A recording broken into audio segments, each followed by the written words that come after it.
Hello friends, હું જ્યોતિ ગજ્જર સુરતથી. આજે હું તમારી સાથે શિયાળાની મોસમમાં આવતા લાલ ચટક ગાજરની ખીર કેવી રીતે બનાવવી એની રેસીપી શેર કરીશ. ગાજરનો હલવો તો આપણે ઘણીવાર બનાવીએ, પણ ગાજરની ખીર બનાવવી ખૂબ જ સરળ છે. ક્રીમી મલાઈદાર ગાજરની ખીર ખાવામાં ઘણી સ્વાદિષ્ટ લાગે અને ઘરમાં હોય એ જ સામાન વાપરીને ઓછી મહેનતે માત્ર 12થી 15 મિનિટમાં જ બનાવી શકાય. મહેમાનોને પણ પીરસી શકાય એવી આ ખીર તમે એકવાર આ સિઝનમાં બનાવવાનું ચૂકશો તો બીજી વાર મોકો નહીં મળે, કારણ કે આ જ તો સિઝન છે લાલ ચટક ગાજરની. તો ચાલો આ ખૂબ જ મજેદાર ખીરની રેસીપી શરૂ કરીએ. ખીરમાં નાખવા માટે મેં અહીં 3 મીડિયમ સાઇઝના વજનમાં 250 ગ્રામ જેટલા ગાજર લઈને એની ઉપરની સ્કીન હટાવી દીધી. ત્યારબાદ એને પાણી વડે સારી રીતે ધોઈ લીધા છે. એક નાની સાઇઝની વાડકીમાં 2 ટેબલસ્પૂન ક્રિષ્ના કમોટ ચોખા લઈને 2 થી 3 વાર પાણી વડે સારી રીતે ધોઈ લીધા. ત્યારબાદ એમાં જરૂર પૂરતું પાણી નાખીને 1 કલાક પહેલાં પલાળીને રાખ્યા છે. બીજી એક નાની સાઇઝની વાડકીમાં 6 નંગ કાજુના ફાડા હુંફાળા પાણીમાં 1 કલાક પહેલાં પલાળીને રાખ્યા છે. 8 નંગ બદામ અને 15 નંગ પિસ્તા લીધી છે, એને ઝીણી કાપી લઈશું.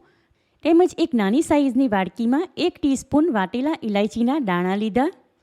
મલાઈ સાથે ફૂલ ફેટ દૂધ લીધું છે, એમાંથી અડધો લીટર વાપરીશું. ગાજર આવા મીડિયમ કાણાવાળી ગ્રેટર વડે ગ્રેટ કરીશું, એટલે ખીરમાં એના સરસ મજાના લચ્છા દેખાય.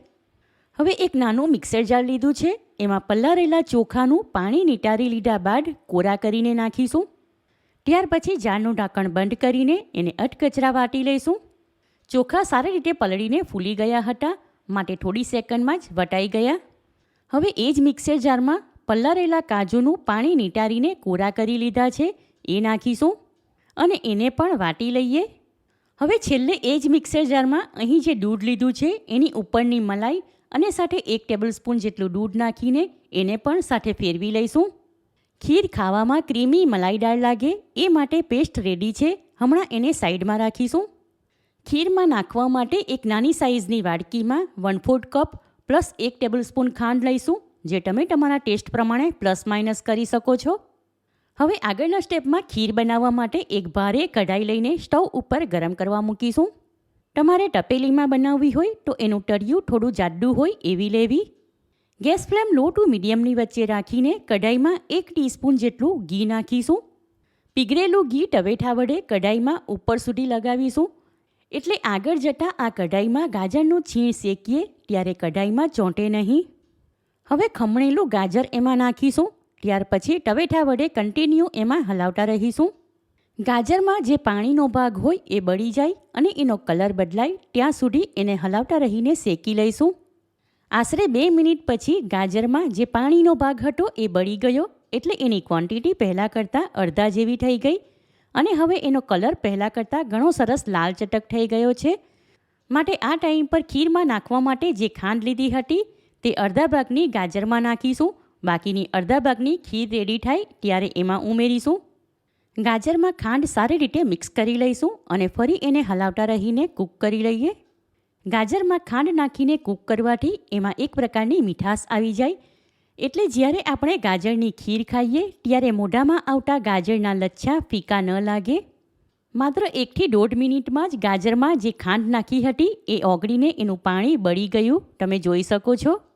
અને કોઈપણ જાતનો કલર ઉમેર્યા વગર ગાજરમાં પહેલાં કરતાં પણ ઘણો સરસ લાલ કલર આવી ગયો. હવે એમાં 2 કપ ભરીને પ્લસ બીજું 100 મિલી જેટલું દૂધ ઉમેરીશું. અહીં મેં 5 વ્યક્તિને પીરસી શકાય એટલી ખીર બનાવી છે.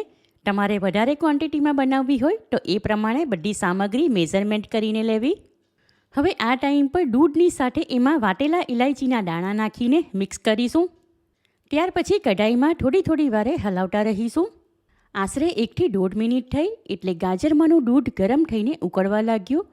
હવે મિક્સર જારમાં જે પેસ્ટ રેડી કરી હતી એ 1 ચમચી જેટલી દૂધમાં નાખીને મિક્સ કરતા જઈશું. બધી પેસ્ટ એકસાથે નથી નાખવાની, આમ 1 ચમચી નાખીને મિક્સ કરીશું, જેથી કરીને ખીરમાં લમ્પ્સ ન થાય. ધીરે ધીરે બધી પેસ્ટ ગાજરવાળા દૂધમાં ઉમેરીને મિક્સ કરી લીધી. હવે જેમ જેમ દૂધ ઉકળશે તેમ તેમ એ ઘટ્ટ થવા લાગશે. ખીરમાં હવે ચમચા વડે કન્ટિન્યુ હલાવતા રહીશું, એટલે કઢાઈના તળિયામાંથી દાજી ન જાય. છેલ્લે બાકીની ખાંડ એમાં નાખીને મિક્સ કરીશું. ત્યાર પછી ખીર 1થી 2 મિનિટ માટે ઉકાળી લઈશું, એટલે ખાંડ એમાં સારી રીતે ઓગળીને મિક્સ થઈ જાય. ગાજરની ખીર રેડી છે, માટે ગેસ ફ્લેમ ઓફ કરી દઈશું. હમણાં આ ખીર ખૂબ જ ગરમ છે, માટે આમને આમ સાઈડમાં રાખીશું. ખીરમાં પિસ્તા અને બદામની કતરણ નાખીને મિક્સ કરીશું અને હમણાં થોડી વારે ખીરમાં ચમચા વડે હલાવતા રહીશું, એટલે એ જલ્દીથી ઠંડી થઈ જાય. આશરે 10 મિનિટ પછી ખીર ખાઈ શકાય એટલી ઠંડી થઈ ગઈ, માટે સર્વ કરીશું. સુપર ડિલિશિયસ ગાજરની ખીર રેડી છે. એકવાર ખાઈને મન ભરાય જ નહીં એવી આ ખીર ખૂબ જ ક્રીમી, મલાઈદાર અને ટેસ્ટમાં બેસ્ટ છે. મહેમાનોને થાળીમાં પીરસવા કે તહેવારમાં આ ખીર બનાવીને ગરમ ગરમ લોચાપુરી સાથે ખાવાની ઘણી સારી લાગે. એકવાર તમે આ રીતે ગાજરની ખીર બનાવશો તો ઘરના નાના મોટા બધા જ આંગળા ચાટીને ખાશે અને ખાટા પણ ઓછી પડશે, કારણ કે એટલી સ્વાદિષ્ટ લાગે. માટે આ રેસીપી તમે ચોક્કસ ટ્રાય કરો. રેસીપી પસંદ આવી હોય તો વિડીયોને લાઇક કરીને વધારેમાં વધારે શેર કરો. ચેનલ પર નવા હો તો સબસ્ક્રાઈબ કરીને બાજુમાં બેલ આઇકન પર ક્લિક કરો, એટલે આવનાર દરેક નવી રેસીપીનું નોટિફિકેશન તમને મળતું રહે. ફરી મળીશું એક નવી રેસીપી સાથે. ઈટ હેલ્ધી એન્ડ સ્ટે હેલ્ધી.